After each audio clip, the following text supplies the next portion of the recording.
Então, quais são as competências que um treinador tem que ter, né, para atuar de acordo com o Conselho Internacional lá de Treinadores? O primeiro é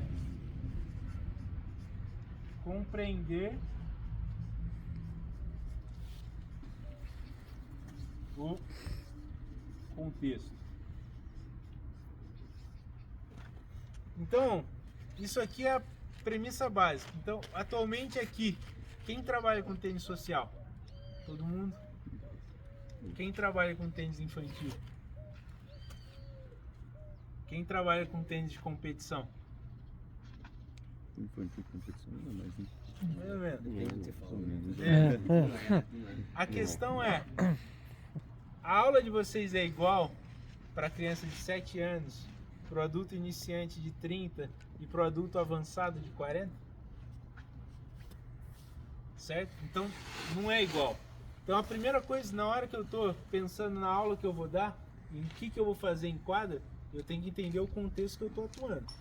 Porque a aula ela é diferente de acordo com o nível, de acordo com a idade, de acordo com o grau de exigência. Se eu chegar para minha turma, eu tenho uma turma de 4 mulheres que faz aula comigo 2 vezes por semana e elas são todas mães de alunos.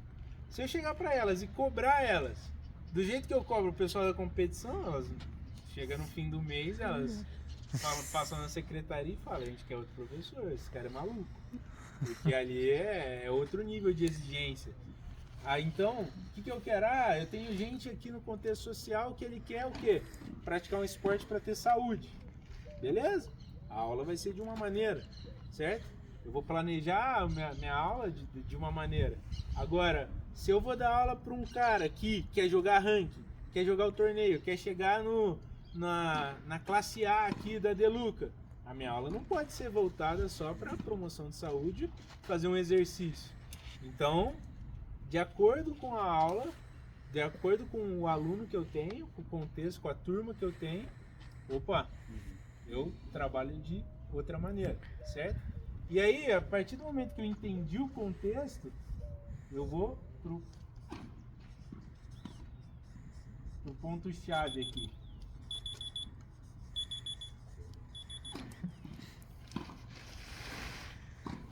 Essa aqui é a parte fundamental. Se eu entendi quem é meu aluno, qual é a minha turma, o que eles querem, qual é o objetivo que eles querem, a partir daqui eu tenho que planejar, certo? E aí, pessoal, falando sinceramente, sim, eu tenho hoje 38 horas de quadra na semana, certo?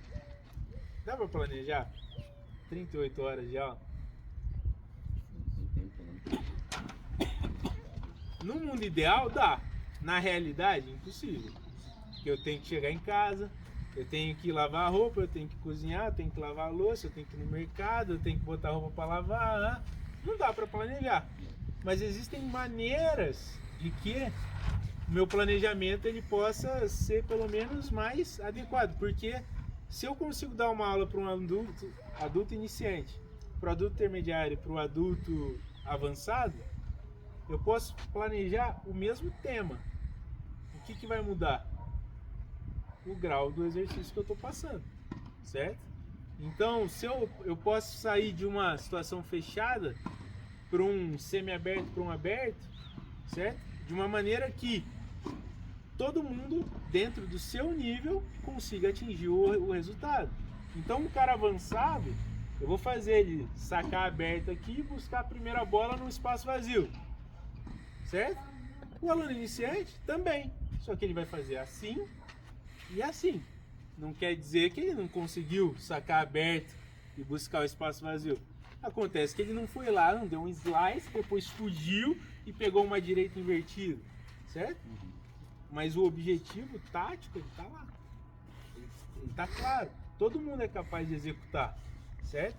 E aí que entra, na questão do planejamento, há uma pergunta aí, quem quiser pode responder. Como que vocês planejam uma sessão de treino? Uma aula. Qual que é a lógica que vocês utilizam no planejamento de vocês? Existem alguns caminhos, nenhum está certo e nenhum está errado. Ou todos estão certos e nenhum está errado. É só para entender como que vocês fazem geralmente. Eu vou na deficiência do aluno. Eu percebo alguma deficiência e treino naquela deficiência. Beleza. Então você parte mais de um pressuposto mais técnico. Totalmente. Totalmente. Certo.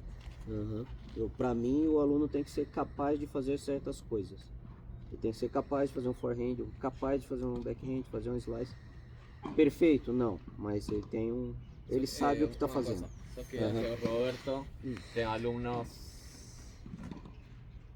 que ele está levando más num proceso pega de iniciante. A maioria são Tem iniciante, eu tenho também avançado também. Tem o Lucas que faz sexta-feira é avançado. Ele já joga há bastante tempo. Tem o método, a rotina. Que entra nesse planejamento aí. Em vez de ser um planejamento, tem uma rotina. Tem uma rotina e aí você adapta essa rotina ao aluno. Beleza. Quando eu planejo ali, eu gosto de fazer em torno do que é prioridade para o aluno especificamente, né? A gente está conversando, por exemplo, algum aluno que joga bastante, joga ranking, etc. Eu busco conversar bastante com ele em torno do que é prioridade para o jogo dele, né? Eu vou mais, eu gosto de priorizar aquilo que ele tem de melhor, né? Então, mas não que necessariamente seja sempre isso, né? Dando um exemplo, vamos considerar que a gente entendeu uma prioridade, né? Eu gosto de trabalhar, de fazer o planejamento, a sequência de planejamento em cima dessa prioridade. Então, por exemplo, quando a gente quer compreender algo, melhor, a gente gosta de começar com o jogo. Gosto de usar isso muitas vezes, usar o jogo como um primeiro momento ali para que a gente consiga tirar alguns insights. Depois do jogo, algumas coisas ficam evidentes para a gente poder trabalhar. Então, algumas sessões eu faço isso. Então, a gente começa jogando, descobrindo, compreendendo juntos isso, e a partir daí eu priorizo. Quando eu tenho uma prioridade, eu gosto de fazer o plano de treino mesmo, porque a gente está bem aliado, vamos treinar isso. Começar pela prioridade. E aí a gente, claro, situações diferentes que envolvam essa prioridade, situações de táticas diferentes, objetivos diferentes. E obviamente, por exemplo, vamos supor que esse aluno ele precisa trabalhar outras coisas, né? Não necessariamente a gente trabalhar só isso no treino inteiro. Eu priorizo isso e encaixo as outras coisas de acordo com a demanda do treino. Então, por exemplo, sei lá, o cara treinou um bom tanto aqui o que a gente precisa, vamos dar uma quebrada no ritmo, né? Treinar um pouquinho outra coisa, para depois poder voltar com mais qualidade para o que é prioridade. Mas eu gosto de planejar em torno dessa prioridade dele, né? Então é basicamente isso. É importante pegar o gancho do Mário aí. Praticamente nós, professores aqui, nós temos um certo nicho. O nicho, por exemplo, dele é o cara, ele já tem um forehand, ele já tem um backhand, ele é outro nível. Eu monto, eu crio tanto é que é uma ideia inicial que a gente teve da Deluca, das primeiras reuniões que a gente teve de quem é o aluno? O aluno é Deluca. Então, eu posso formar o aluno, levar ele até um certo ponto, ele vai para outro professor, esse professor vai até o ponto, ele vai até o outro professor, como seria no Rodrigo Arlindo e no Zúculo. Geralmente, quando eles chegam nesse patamar, o cara não fica voltando no tempo. Ele parte do aluno dali por diante. Então, a gente tem, de certo modo, essa ideia para fazer, tá? Então, acontece em tese de um aluno, depois de um certo nível, passar para outro professor até que está mais qualificado para esse determinado nível. Entendi. No meu caso, o meu planejamento, eu tento sempre fazer uma aula diferente da anterior. Não no sentido de aumentar o grau de dificuldade, mas sim fazer exercícios diferentes, até para trabalhar a questão técnica e também para não ficar maçante para o aluno, sempre aquela mesma aula, toda aquela rotina assim, no mau sentido, sempre os mesmos exercícios e tal, sempre a mesma coisa. Eu tento fazer diferente, cada aula diferente da outra, que eu acho que isso mantém o aluno motivado e também acaba ajudando na parte técnica também. Uma coisa que eu sempre trabalho, gosto de trabalhar, é o footwork. Eu vejo muita gente jogando tênis há muitos anos, mas com o pezão pregado lá no chão. Aí eu tento já desde as primeiras aulas, assim, seja iniciante, seja intermediário, já fazer o cara trabalhar mais isso, até, quem sabe, chegar num ponto dele começar a fazer o split step, né? Que é uma coisa mais avançada e tal, mas tem que começar de alguma forma. Porque se você jogar com o pé plantado no chão, você vai ter muita dificuldade de evoluir, né? Sim, E aí eu tento, com exercícios diferentes, a cada aula, trabalhar isso também, entendeu? Além do forehand, do backhand. E o legal que você falou, tipo, você falou assim, o cara tá com nível legal, vai sacar aberto e buscar o espaço vazio. Pode ser tanto pro cara que tem um nível legal, como pra pessoa que tá começando, né? Então, tipo, e aí eu gosto também de ensinar assim, tipo, eu gosto de instigar a competitividade dos meus alunos. Então, tipo assim, eu gosto de ensinar jogando. E isso que você falou é muito legal, porque, tipo assim, o treino pro top pode ser pros que tá começando também. E é legal, não vai ter um forehand bacana ainda, um técnico, mas pelo menos já vai criando uma mentalidade de tentar conhecer a quadra um pouco mais, planejar tipo o esquema do jogo, como trabalhar o ponto. Então eu planejo sempre em minhas aulas jogando já para eles aprender a técnica e também os macetes da quadra. Certo. Quer falar ou não? Cara, é que assim, né? O planejamento é muito mais complexo que tudo isso aí também, né? Claro que ele vai colocar mais coisa nesse bolo aí. Porque assim, você planejar, você precisa saber o quê? Pô, faixa etária. Tem torneio pra jogar? Não tem. Objetivos. Quais os conteúdos daquela categoria, daquele não sei o que, né? Ou daquele grupo específico, né? É mais embaixo o buraco a planejar, não é um negócio tão simples assim. Tanto é que, né, você vai pra, vamos pensar no treinamento esportivo clássico mesmo, tem uma disciplina, tem várias disciplinas da educação física, treinamento esportivo 1, 2, 3, 4. Cara, lá no 4, lá no último ano, é que você vai aprender a planejar a periodização. Porra, vai planejar o semestre, o ano, um ciclo olímpico.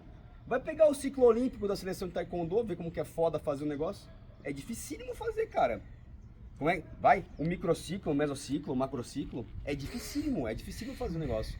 Tanto é que você pega uma planilha de um especialista fera mesmo que faz pra você, é caríssimo fazer. É caríssimo fazer.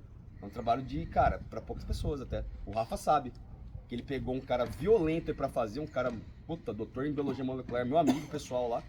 Cara, é um negócio dificílimo. O cara se debruça ali pra fazer, porque ele vai esquadrinhar a vida esportiva do cara, bicho. Tem que conhecer ele, tem que testar ele, tem anamnese, tem não sei o quê. É uma conversa muito conjunta, aí entra uma outra pegada, né? Quando é só professor, beleza, professor-aluno. E quando tem outros profissionais envolvidos? Quando tem uma interdisciplinaridade? Quando tem fisioterapeuta? Toda semana eu converso com o Adam. Toda semana eu converso com o Adam sobre o Felipe, sobre o Augusto, sobre vários caras. Puta, eu fiz isso, ó. Esquece, hoje ele não vai treinar bem, não. Hoje ele não vai treinar bem. Pô, o cara fez 50 saltos ali. Não vai treinar bem, não vai sacar hoje, fica tranquilo. Enfim, só pra apontar um pouco em cima disso aí. Mas é um caminho mais robusto, né? Não, com certeza, mas É. aí a gente volta no passo número 1, que é compreender o contexto. Isso, é isso A aí. gente não isso tá aí. planejando É aqui isso aí. pra ninguém fazer ciclo olímpico, né? Total, Dentro da total. nossa realidade. Uhum. Então a gente tem que focar dentro do que a gente vê no dia a dia. Isso aí, ó. Isso aqui tem algumas coisas que vocês falaram, tá? Então o Roberto falou um pouco mais, que tem um viés mais técnico. Sim. O Rafa e o Paulinho falaram um pouco mais aqui de um tática. jogo, de tática, tá? O que hoje as novas metodologias de ensino trazem? A gente tem que pensar sempre mais pelo lado tático, certo? E o que é a técnica? Então a técnica é para eu cumprir um objetivo tático. Porque a técnica isolada, ela não existe muito numa situação de jogo, certo? Por quê? Porque quantas vezes vocês batem a mesma direita no jogo? Mesmo mas nunca, na verdade. Nenhuma. Então cada bola vem de um jeito. Às vezes o cara vai jogar um spin alto na minha esquerda, o cara vai jogar um slice, ou senão ele vai tirar meu tempo, vai pegar mais reto. Então eu nunca vou bater a mesma bola do mesmo jeito. Então a gente tem que sempre partir do pressuposto tático, que situação tática eu vou trabalhar, certo? E aí, qual técnica eu tenho que usar? Alguém tem uma... Posso pegar essa raquete que tá aí atrás de você? Obrigado. Por exemplo, se eu recebo uma bola aqui no fundo que eu vou construir, eu vou armar meu forehand e eu vou terminar o golpe aqui. Agora, se o cara me jogou para trás, eu vim aqui, eu vou apoiar e bater aqui ou muitas vezes eu vou terminar aqui por cima da cabeça? Então a terminação, se a bola tá lá na frente da quadra, eu entrei para bater, eu vou terminar aqui ou eu vou terminar mais curto para essa bola passar da rede e cair mais rápido? Então a terminação é sempre a mesma? Não, certo? Então a tática, a técnica, ela depende do quê? Da bola que eu estou recebendo. Então se eu recebi uma bola de um jeito, eu vou bater de um jeito. Se eu recebi ela de outro jeito, eu vou bater de outro jeito. Então eu tenho o tempo inteiro mudando a técnica. Então a técnica, ela vai muito mais no sentido do que a tática está me pedindo. E é aqui que eu tenho que ter claro que no meu planejamento, a minha aula tem que ter um objetivo, certo?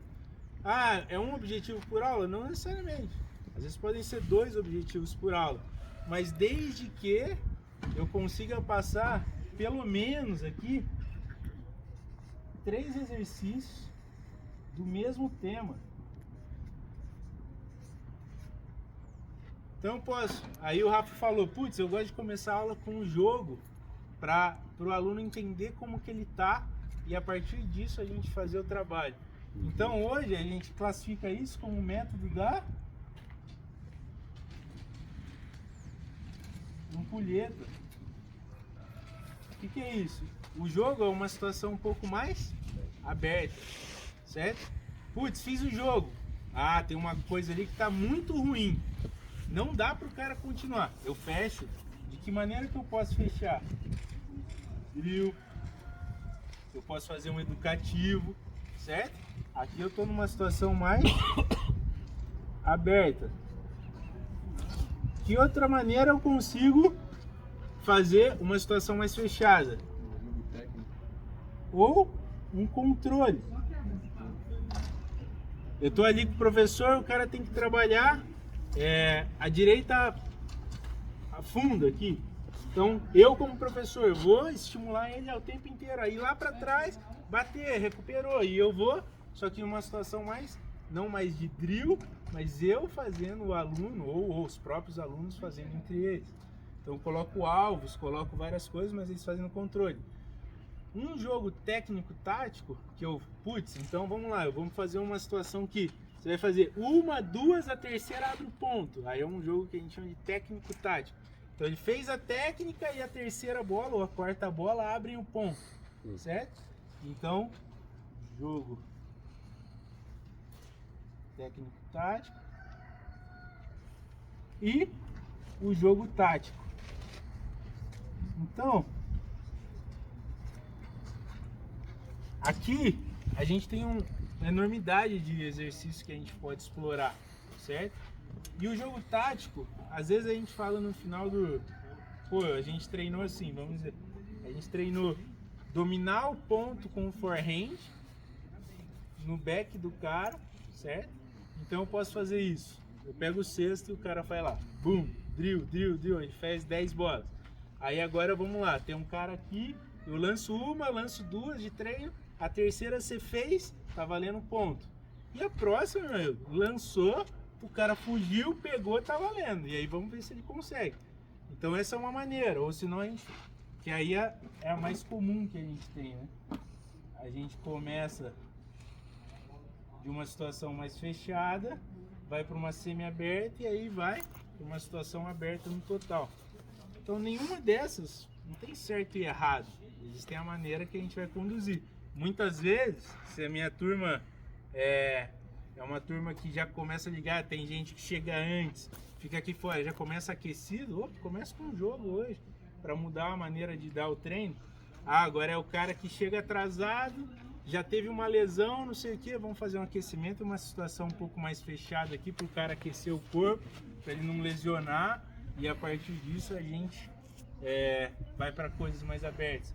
Mas isso que você falou, Rafa, é fundamental a questão de perguntar para o aluno qual que é a sua prioridade? O que que você quer treinar, certo? Cumprimos o objetivo, vamos partir para outro objetivo, certo? Então a gente tem às vezes, dá para fazer dois treinos de meia hora numa aula de 1 hora.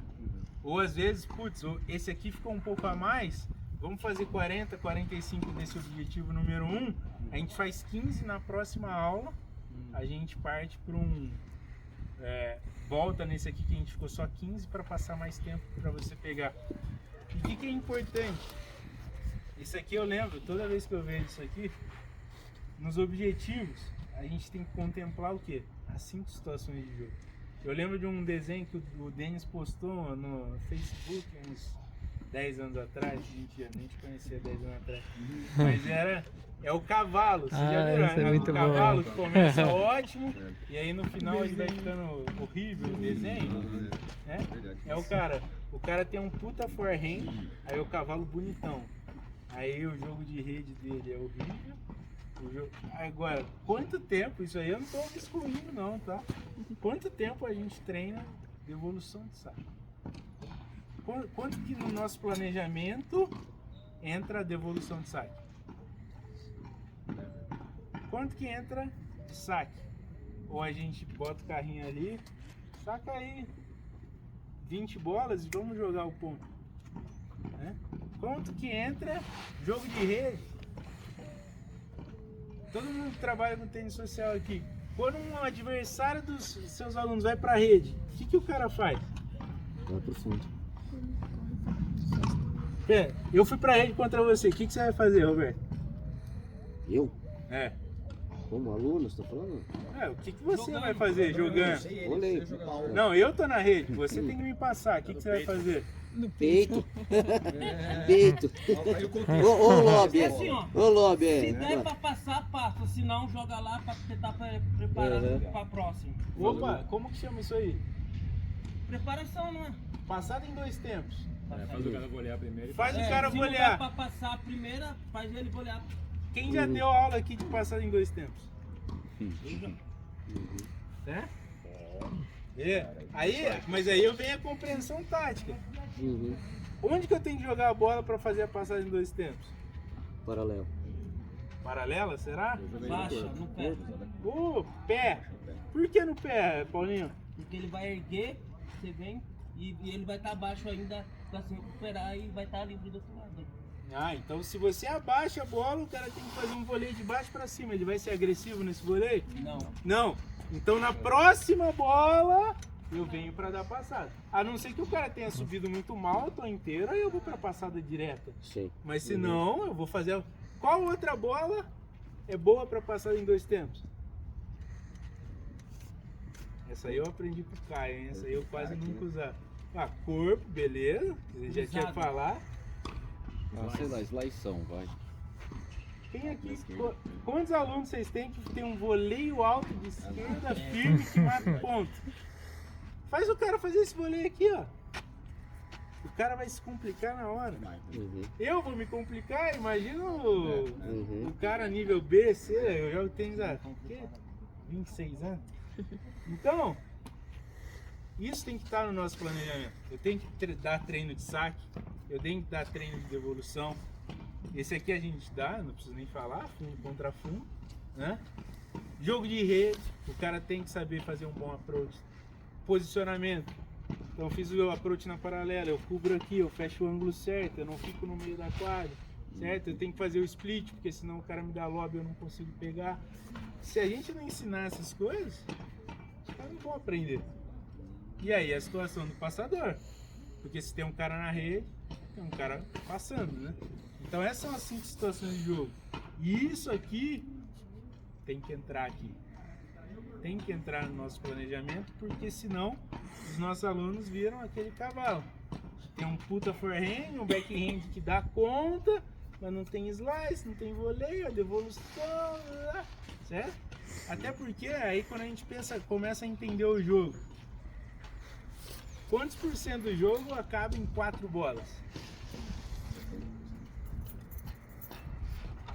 Vocês já viram essa estatística? Profissional? Não só no profissional.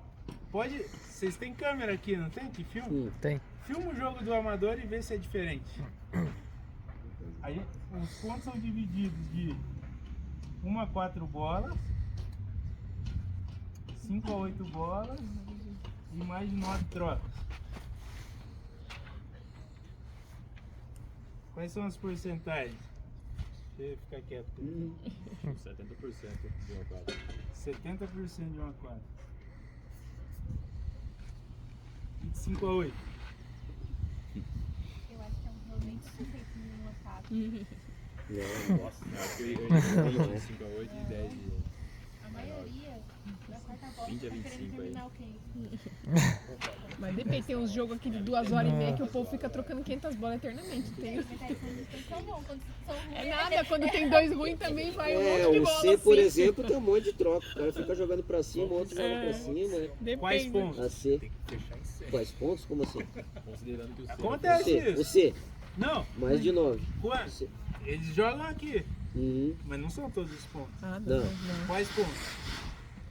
No primeiro set, mais vezes. E depois vai diminuindo. Mas... E dentro de um game? Todos os pontos têm o mesmo peso? Desculpa, qual foi a pergunta, Pedro? no Não, C, ele falou o que ca- no C no C o tem cara não muita tá troca olhando acima de 9. É. Eu falei, no C C? tem. Você nível tem. C. Uns balãozinhos. Eu falei, balão. tem. Mas quais pontos? 42. Tem mais de 9 trocas. 42 de vantagem. É o desespero. Do 30 iguais pra frente. Jogos, a maioria É o jogo do desespero. Não, é do 30 iguais pra frente. Por quê? Medo, né? Medo, aí ele É. tira o braço. Exato. Mas o livro do Brad Gilbert, ele fala do o Jogue para Vencer, ele fala os pontos de preparação. Então, se eu tô num 30 iguais, se eu ganhar o ponto, eu tô a quantos pontos de fechar o game? E se eu perder o ponto? Tá onde perdeu. Tem que remar, né? Tá 2, 3. Eu tô a 3 pontos de 3. ganhar o game.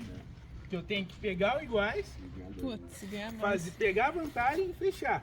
Uhum. Sabe qual é a estatística mais difícil de se ter no tênis? Ganhar 3 pontos seguidos.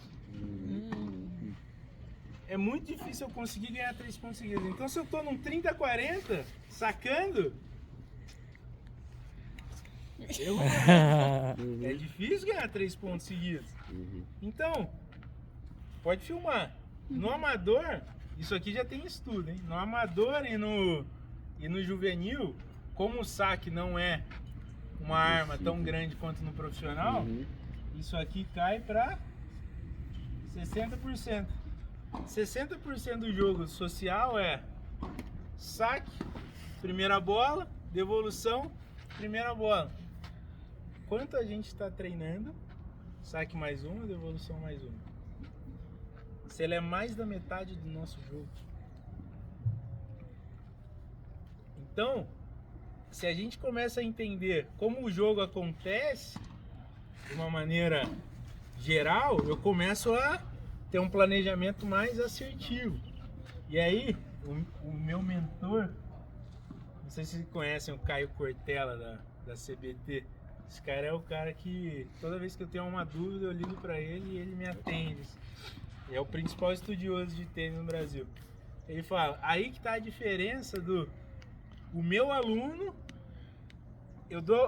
eu sigo o mesmo planejamento do Denis, vamos dizer assim, ou os mesmos temas, a gente sabe conduzir. Só que o aluno do Denis chegou no A em 1 ano e meu aluno não saiu do C. Por quê? A gente está entendendo o jogo, meu aluno está entendendo o jogo, como ele é jogado, ele sabe que isso aqui acontece, então a gente tem que trabalhar mais saque de evolução, certo? Que estratégias a gente está usando para fazer esse planejamento? Então, quantos caras vocês conhecem que jogam bem e perdem do baloeiro que fica dando slice também? Tem Slice bastante. balão. Uhum. Mas por que ele perde? Porque ele não entende o jogo. O jogo é aqui. Esse aqui funciona para isso acontecer. Então, se eu tenho um cara bom taticamente, vamos lá, vamos trabalhar o slice. Para que eu trabalho o slice? Vamos lá, vamos fazer um treino de slice. O cara sai fatiando a bola bem pra caramba. Que horas ele tem que usar o slice? Quando que eu uso o slice? Quando o cara tá no fundo não vai chegar a tempo pra pegar. Aí é uma curtinha. Uma curtinha. É uma curtinha. Quando Ah. que eu uso o Pra slice? ganhar Quando eu tempo. quero quebrar o ritmo. Ganhar tempo. Opa, pra ganhar quebrar o ritmo. O cara tá me atacando, eu aguentei uma, a segunda já tá difícil. Opa, deixa eu cortar essa bola aqui pra baixar, o cara não vai conseguir me atacar tanto e tal. Agora, se o cara sabe fazer o slice, mas ele não sabe que horas usar slice, certo? E se usar errado, toma outra. Então mais eu tenho que saber a hora, porque é exata. Ah, usei na hora errada, flutuou, sobrou no meio da Já quadra, era. pênalti. O cara vai distribuir agora, certo? Então, isso aqui pra mim, hoje, como professor, é o que a gente tem que focar, certo? É planejar. Opa, o treino tem que ter um objetivo. Ao longo do mês, ao longo do trimestre, eu tenho que passar por todas. Não necessariamente num mês eu vou conseguir trabalhar saque de evolução, fundo contra fundo, jogo de rede, passador. Principalmente se é um cara que vem uma vez na semana por 1 hora. É pouco tempo. É pouco tempo. Agora, se eu quebro minha sessão de treino, em meia hora meu objetivo é saque, mas também não é o saque pelo saque. É o saque. Vamos trabalhar o saque aberto do lado direito. Qual o melhor saque para usar, Roberto? Eu tô aqui 0 a 0, eu quero sacar aberto. Eu vou sacar kick, chapado ou slice? Slice. Aí, opa, vamos trabalhar, vamos treinar o saque aberto? Opa, não tô conseguindo. Ah, então vamos entrar no saque slice agora. Pô, tosa um pouco pra cá, raspa a bola pela orelha. Aí eu entro na parte técnica. Conseguiu fazer a parte técnica? Vamos ver se você consegue fazer na hora do jogo. Passa uma linha ali, passa um alvo, fala: meu amigo, se você acertar esse saque aqui no alvo, você já tem 1 ponto. E aí eu tô trabalhando a parte técnica, mas Com o objetivo com o objetivo tático. Aí o jogo começa, eu começo a encaixar as peças. Porque aí o cara vai saber, opa, se eu quero sacar aberto no iguais, eu vou ter que usar o slice, certo? Ao contrário da vantagem. Se eu quero sacar aberto na vantagem, eu não vou sacar slice, eu vou sacar kick. Ah, o aluno sabe sacar kick? Não. Tem que fazer. Vamos ensinar a sacar kick. Pra quê? Pra ele conseguir sacar o aberto na hora que ele precisa, certo? Agora, aí também tem outras questões. Meu aluno C, ele vem aqui para dar risada, se divertir, tá numa aula em grupo, certo? Ah, o meu grupo lá das 4 mulheres. Elas estão lá para dar risada, tá? Se divertem, pá. Eu vou ensinar elas a sacar kick. Aí eu volto no quê? Meu contexto. Elas não precisam disso, elas só querem se divertir, passar 1 hora da manhã juntos. Às vezes levam um café da manhã, um bolinho para tomar café e dar risada. Elas não vão precisar sacar o kick aberto, certo? Depende, de novo, do contexto. Agora, a partir do momento que eu trabalho com formação público infantil, aí eu já acho que tem que passar por tudo. Tem que passar por tudo porque você tem que oportunizar essa criança. Pode ser que ela queira competir ou não, mas você tem que dar todas as ferramentas para ela numa idade que ela tenha capacidade, né, cognitiva de aprender tudo, as habilidades técnicas, as habilidades táticas. Aí eu passo por todas as situações, todas as técnicas, tudo, né? Então, a criança eu passo por tudo. Agora, o aluno social que eu preciso entender onde ele quer chegar. O cara quer ser A aqui da Deluca, vamos ensinar tudo, certo? Agora, o cara quer vir aqui pra suar e dar risada e ouvir o Denis falar besteira.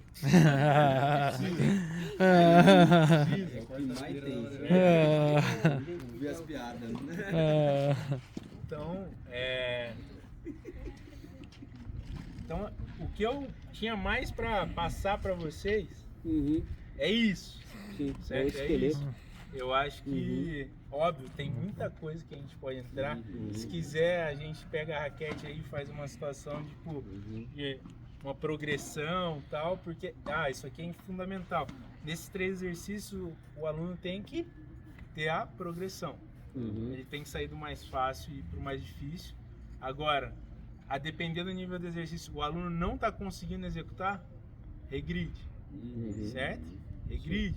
Então eu tenho que ter sempre em mente o quê? Que o aluno vai sair do ponto aqui para esse, ele vai evoluir dentro da aula. Agora, eu só consigo fazer essa progressão e regressão com qualidade No ponto.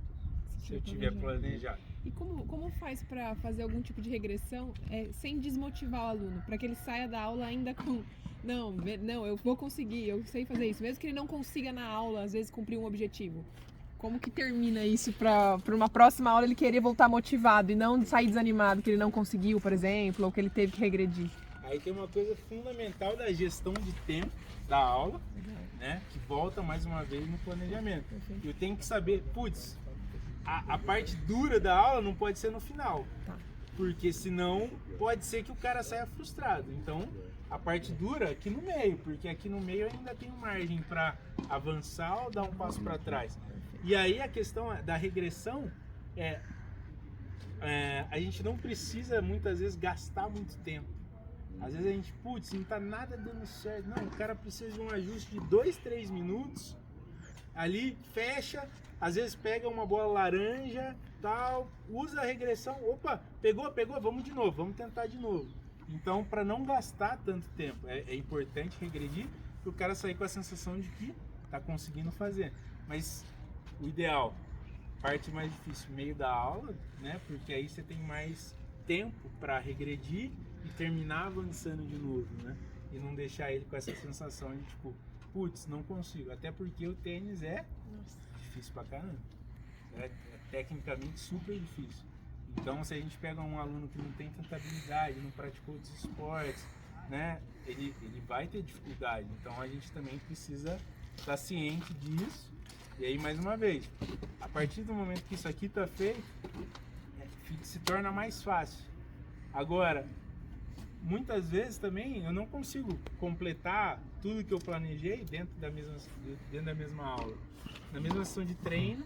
Agora, quando eu tenho um caminho a percorrer, fica mais fácil de eu conseguir, opa, isso aqui deu certo, vamos seguir, isso aqui não deu.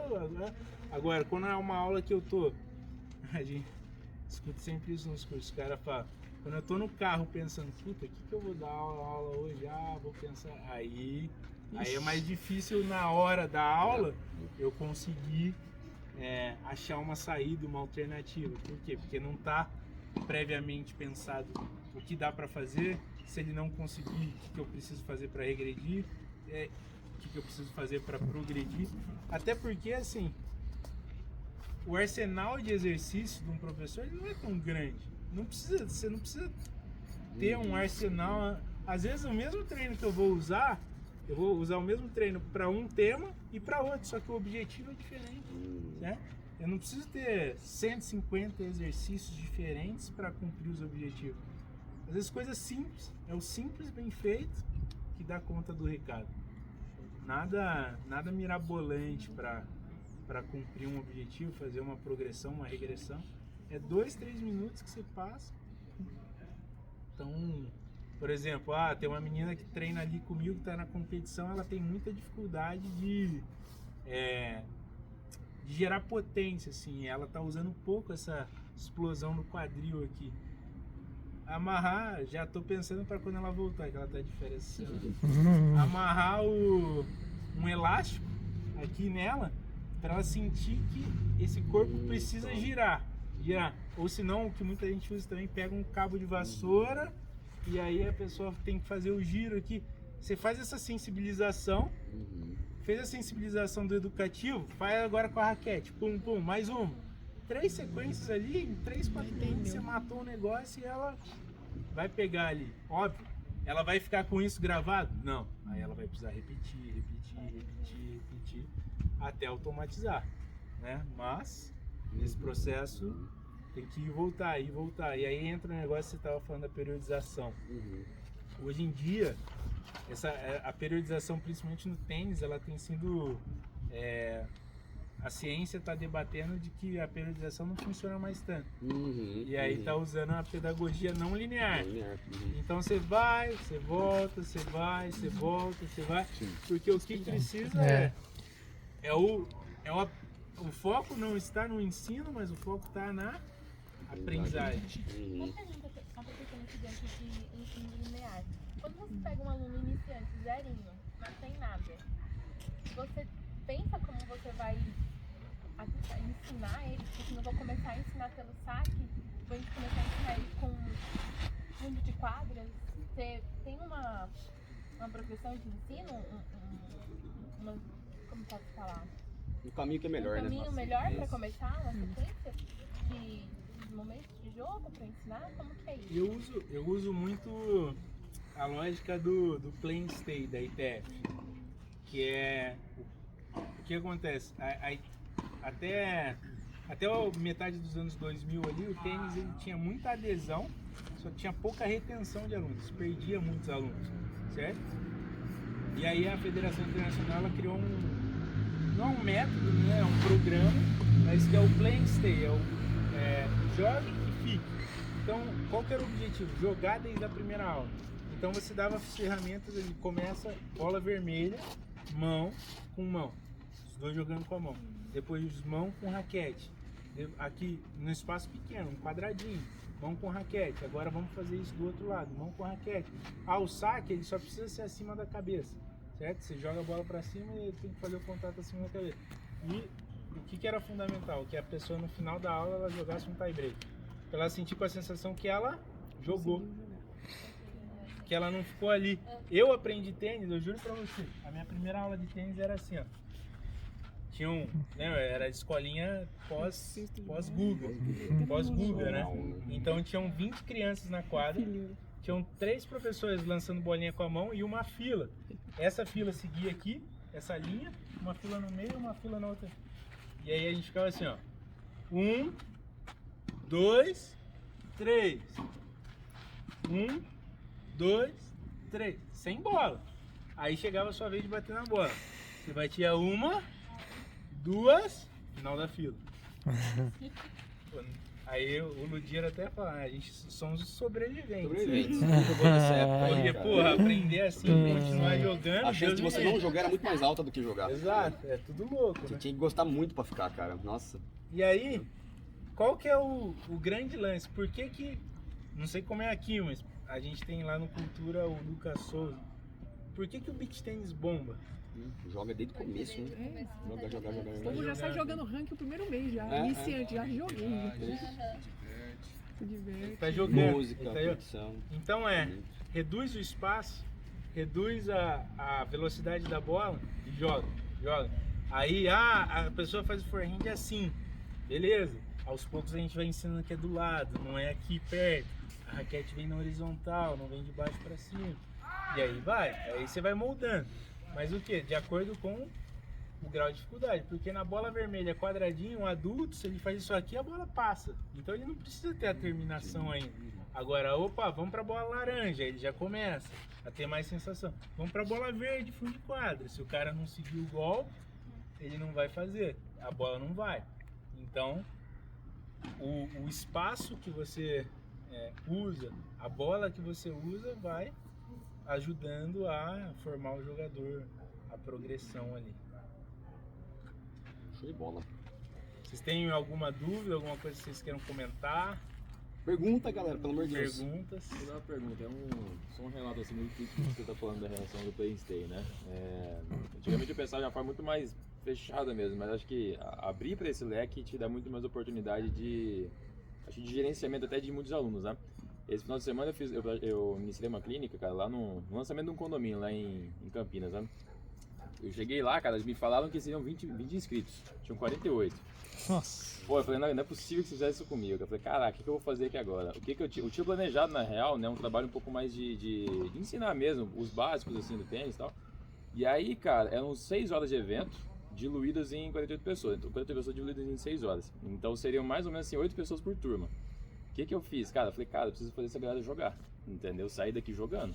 Então, assim, eu tipo assim, eu parei totalmente com aquela mentalidade de falar com a galera, tipo, o que eles tinham que fazer, entendeu? Em relação a técnica, essas coisas. Ensinei o basicão, sensibilização, palma de mão, costa de mão, só pro cara ter um pouco de noção do que ele tá fazendo com a raquete. E falei, galera, vamos jogar jogo, entendeu? Vamos fazer um jogão aqui. Tênis, vôlei, aquele lá que você passa a bolinha pro colega, não sei o que, o cara que passa pra você. De maneira que ficavam 4 de um lado jogando, 4 do outro lado jogando, meia horinha ali acabou.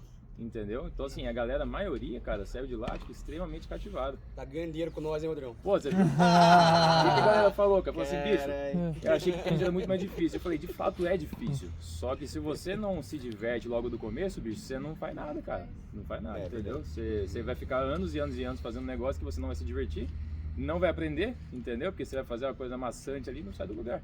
Então, tipo assim, a real é adaptação.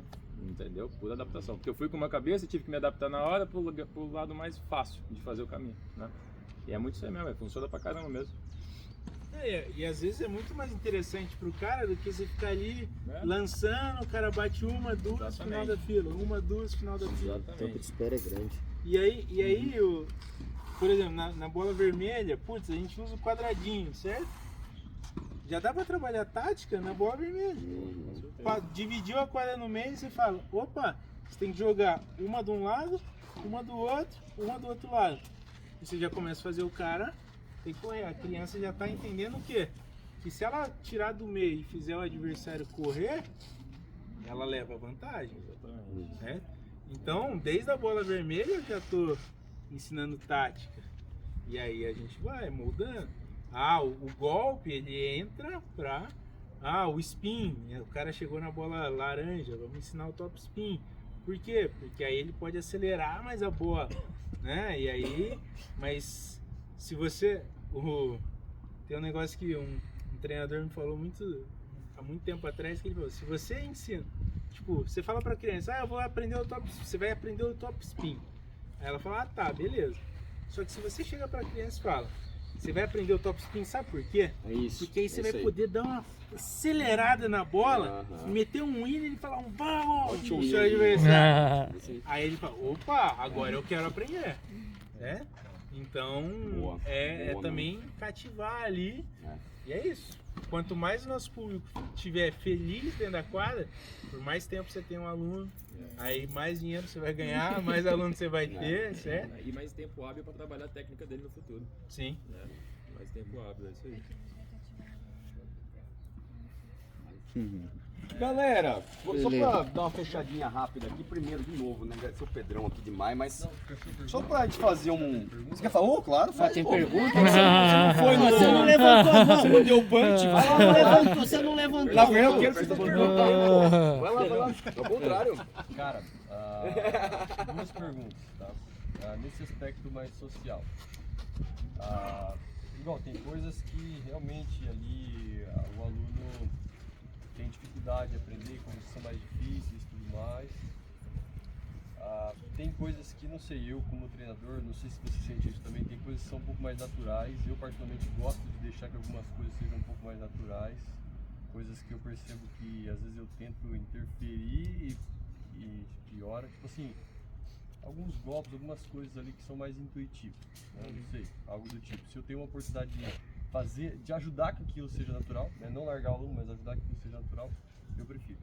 E tem algumas outras coisas, cara, que eu não sei se tem alguma coisa que eu vou falar, mas tipo, coisas que muitas vezes já se tentou ensinar, ou algumas pessoas tentam até hoje, não sei se é certo ou se é errado, mas que há coisas que talvez, tipo assim, cara, é algo que não se ensina, ou tipo, não se é necessário ensinar, ou então coisa que tipo é consequência do golpe. Por exemplo. Cara, por exemplo, quer ver, cara, uma coisa aqui? Ó, vou dar um exemplo aqui. Isso aqui solto, cansado, você não precisa fazer medicina. Slice de direito. Cara, eu não sei, vou dar um exemplo. Vou dar um exemplo. Então, tem um cara que tem mão pra você. Não, mas não é isso. No, ma hacia un não, caso può essere apuntare una olla, o braço não dominante. Pode ser, É um mas caso que pode ser isso, reporta mas acho que isso ainda não, porque às vezes realmente tem alunos que não apontam, né? Então você precisa pelo menos dar esse toque em algum momento ali. Mas cara, sei lá, por exemplo, bater e passar a perna pra frente depois do golpe, sei lá. Bater e depois passar a perna pra frente. sei lá. Sim. Não Como sei, algumas se tem pessoas algum fazem aspecto backhand. desse, por exemplo, assim, você se forçar a fazer algo que talvez não... É intuitivo, né? que é uma consequência do golpe, que talvez não ajude muito, mas que pode ser que a gente esteja preocupado em trabalhar isso e não sei se você me entendeu, se faz sentido ou não. Cara, eu acho que faz. De novo, aí entramos no contexto. Crianças, puta, eu ensino todas as bases de transferência. Todas. Então, tipo, base neutra, passar o pé pra cá. Aqui, girar. Fui pra trás, eu aprendo a ficar e não deixar o corpo cair pra trás. Tá. Agora, no social, mais ou menos. Mas hoje de manhã, eu tava... Minhas alunas, tava dando aula para 2 alunas e elas estavam só usando o braço e nada da bola andar, sabe? Tá. E aí eu comecei a falar assim, passa o corpo para frente, acompanha a bola com o corpo, sabe? Usa o corpo. E aí só de você falar usa o corpo, elas já vinham trazendo. Aí, agora eu não entro num fechado ali. Não, perfeito, essa ideia. Tipo assim, por exemplo, você sabia que o seu objetivo era que ela usasse o corpo na bola. Não necessariamente passar a perna. Aquele vai na Sim, tática, É isso que eu digo, tipo assim, né? Às vezes a gente vai fazer, por exemplo, assim. Fazer um tênis sobre a perna. Sei lá, depois que você bate tem que passar a perna. E o aluno, sei lá, entende que ele jogar a perna pra frente vai dar potência. Sei lá, tô dando um exemplo. Esse é o contexto, entendeu? Mas isso é difícil também, porque às vezes depende da coordenação motora do seu aluno também. Porque, tipo, eu vejo isso porque nas dificuldades aí da quadra. Cara, tem aluno que você vai tentar mexer, aí você vai desconstruir tudo e aí vai dar... E você sabe que o cara... E ele sempre, você fala pra ele, ó, você tava indo muito longe no vôlei. Você quer só levar a raquete e não quer se aproximar com o corpo, mas você cansa de falar e o cara não faz. Então, às vezes, você tem que deixar ele se adaptar da forma que ele achar melhor, pra às vezes não desconstruir. Então, tipo, é difícil você mudar em algumas É o coisas. contexto ali, né? É difícil, senão Mas destrói tudo também. Eu já atrapalhei um aluno, cara. Ele tinha uma bola que sobrava no meio aqui da quadra, um pouquinho pra direita, ele fazia uma direita na cruzada que jogava todo mundo aqui pra fora do corredor. Só que eu falei, cara, você precisa ir pra esquerda também, senão o cara toda hora sabe que você vai pra cá. E aí, ele passou a buscar a esquerda e ele nunca mais teve a coragem de fazer, ele perdeu o golpe. Caramba. Ele tinha um golpe que ele dominava os pontos, ele ganhava os pontos com essa bola. E aí eu fui falar, puta, mas você vai ficar previsível. E daí que vai ficar previsível? Todo mundo sabe que no 30-40 o Nadal vai sacar aberto e jogar de direita no espaço vazio. Ele mata, ele ganha um ponto, cara. Às vezes nem chegou a ficar previsível, né? Então isso é mais ou menos, acho que mais ou menos nessa linha que eu quis dizer, né? Por exemplo, a perna ela passa, é relevante para transferir o corpo. Não porque você vai se forçar a passar a perna. E às vezes é uma palavrinha que você fala, passa o corpo, o cara já começa a usar mais aqui. Você não precisa parar, fechar, ó. Se você transferir aqui, você vai gerar mais potência e tal, não sei o quê. Porque aí o cara vai entendendo. Aí você faz 1, 2, 3, aí você fala, opa, percebeu que sua bola andou mais? O cara, percebi, porque você passou a usar a força do seu corpo e não só o braço. O cara, beleza. E aí você, aí entra, nem entra em questão de comunicação e tudo mais, mas cara, o feedback, a gente tem muita mania de ficar boa, isso, não, falando pra caramba, cara, deixa o cara sentir, né? Às vezes quando eu passo um jogo complicado, tipo, eu quero um objetivo tático no jogo, os 2 primeiros minutos são horríveis, horríveis, 2 primeiros minutos são horríveis, e quando a gente vê aqueles 2 primeiros minutos, o que você pensa? Puta, deixa eu mudar tudo, cara, deixa acontecer, porque o cara tá testando. É um estímulo novo, deixa ele testar, ele testou. Opa! Depois de 5 minutos o trem tá acontecendo, você tá, opa, beleza. Aí você entra no... Mas tem que deixar o cara experimentar também. Perfeito. E aí, Pedrão, última dúvida, cara, sobre a estatística das primeiras bolas e tudo mais. Cara, é muito massa isso. A dúvida que eu queria tirar é, eu não pesquisei isso, então eu não sei, eu queria só saber se você já viu. Se existe alguma estatística com relação às bolas importantes, igual você falou, bolas de construção, 30 iguais, 40 iguais, vantagem, no profissional. Cara, geralmente são os pontos mais longos. Perfeito. São os mais longos, pontos mais ali, longos, né? Tá. Tem um caso clássico que Um Zverev contra o Djokovic no US Open.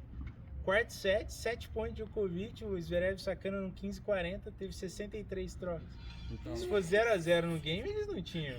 Alguém tinha dado uma paralela ali e se entrar, entrou. Agora, 15-40, 7 pontos contra, eu não vou tomar o maior risco. Eu quis perguntar isso porque é interessante isso, né? A gente incentiva os alunos, de fato, tem buscado incentivar os alunos a sacarem bem, jogarem bem com essa primeira bola. Mas até no profissional, né, cara? No geral, esses pontos importantes são jogados também, né? Então, lembrar da importância, né, cara? Da relevância disso também, né? Saber jogar esses momentos aí também, porque, querendo ou não, vamos dizer assim, igual a gente sabe, você pode ganhar mais pontos e perder o jogo, né? Eventualmente, né? Então, precisa saber jogar esses momentos aí. Mas era só pra saber se tinha algum número com relação a isso. Eu percebo às vezes os pontos importantes acontece isso e alguns jogos também, né, muito importantes, né, alguns jogos ali muito pegados, no geral mais trocas ali, né, Sim. Mas beleza, era só para tirar dúvida se sabia algum número, mas sucesso. Eu acho que a gente trabalha muito pouco também o mental dos alunos. Porque se a gente ensinar eles também a ser mentalmente forte, porque assim, a gente vai jogar tênis, tá? Cara, a gente coloca um peso que nem precisa. Sim. Somente nossos alunos, tipo, cara, você tá aqui pra se divertir. Você vai jogar um jogo do ano que é pra se divertir. Não é pra você ficar com esse jogo uma semana inteira perturbando a sua mente. Eu acho que se a gente começar a trabalhar a mente, deixar eles, tipo, treinar eles ser um pouco frio na quadra, eu acho que muitos dos recursos deles vai sobressair mais. Porque muitos também... Você ensina a técnica, só que a técnica deles não são tão boa, porque a mente deles não deixa. Aí eles travam. E eu acho que tem tudo a ver isso. Tipo, cara, tem que ser frio, joga livre, joga à vontade. Mas é difícil, vem tentando faz tempo. Né? Pô, se fosse fácil. O dia que você encontrar o caminho, você liga e me passa. Eu tenho uma dúvida com relação à lesão.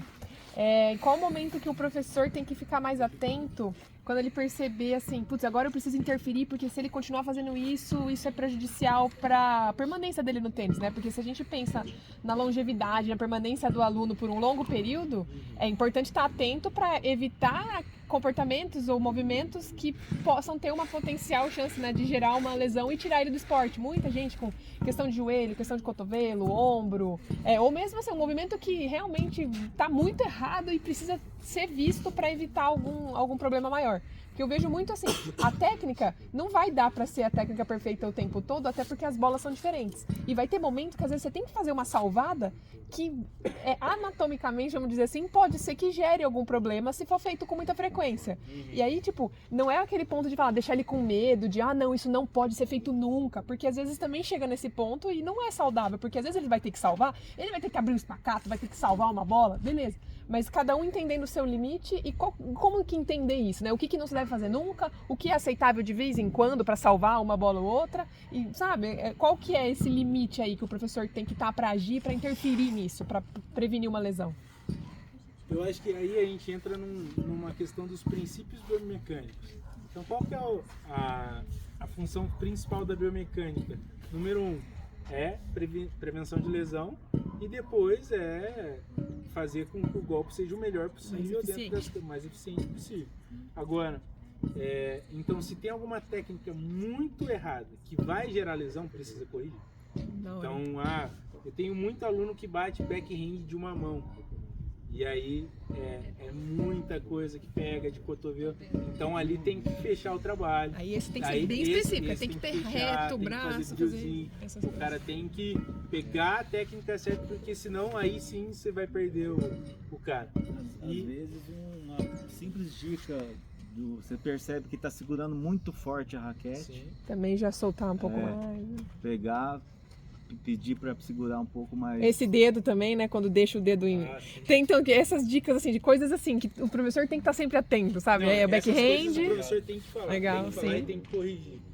Porque aí, a partir do momento que coloca em risco a saúde ali, corre o risco de lesionar, aí tem que intervir com certeza. Não é nem ter dúvida, assim, porque senão senão a gente perde o aluno e o cara às vezes sai do tênis e tal. E aí tem uma coisa que é chave nisso que a gente não faz. Tá? Falo a gente num geral, assim, né? A maioria. Os alunos não aquecem. E aí eles não aquecem, a chance de lesionar é enorme. Um mês atrás tava mais frio, né? Aula 8 horas da manhã, tal, não sei o que. Vamos fazer o aquecimento, aí faz as corridinhas. Não, tô pronto. Tem uma mulher que ela sempre fala, tô pronta. Estirou a panturrilha, 3 meses fora. E todas as outras que aqueceram, e ali então, tipo, obviamente o ideal seria que além do tênis eles estivessem fazendo academia, outras atividades físicas, mas tem coisas que a gente não pode controlar. Mas o que a gente pode controlar ele tem que ter um tempo de aquecimento dentro da aula. Então isso a gente precisa garantir que o aluno, a gente tem a tendência, né, de opa, vamos lá, quadradinho, opa, vamos pro fundo. Isso não é aquecer. Eles precisam de fato aquecer o corpo antes de estar pronto. Então tem um aluno que estava com uma lesão no cotovelo, passou no físio, o físio passou para ele, você precisa ter um elástico e precisa fazer exercício de elástico antes de começar. Todo dia o cara chega 10 minutos antes, aqui, na hora que começa o treino ele está pronto. Não é que ele vai começar a aquecer, não, ele está pronto. Só que é uma cultura a se criar, não leva tempo, nem todo mundo vai seguir, às vezes, né, vai ter gente que vai falar, não precisa, tá tranquilo. Que é o jogador da pelada, né, que o cara chega, vamos lá? Uma cervejinha. E aí o cara vamos jogar, puta, aí quantos caras eles conhecem que já romperam o ligamento do joelho jogando futebol? Pô, tá rindo. Mas é muito. O professor tem um papel também de conscientização, né? De incentivar o aluno a fazer outras atividades, a chegar antes pra já se aquecer. De repente essa que nem você falou, essa cultura, né? E eu acho que é muito saudável mesmo. Se todo mundo chegar um pouquinho antes pra aquecer, já entra em quadra pronto, né? Já entra pra... E aqueles 5 minutos de aula que o cara começaria aquecendo, opa, já é um tempo chega mais pronto. de aula que você tem.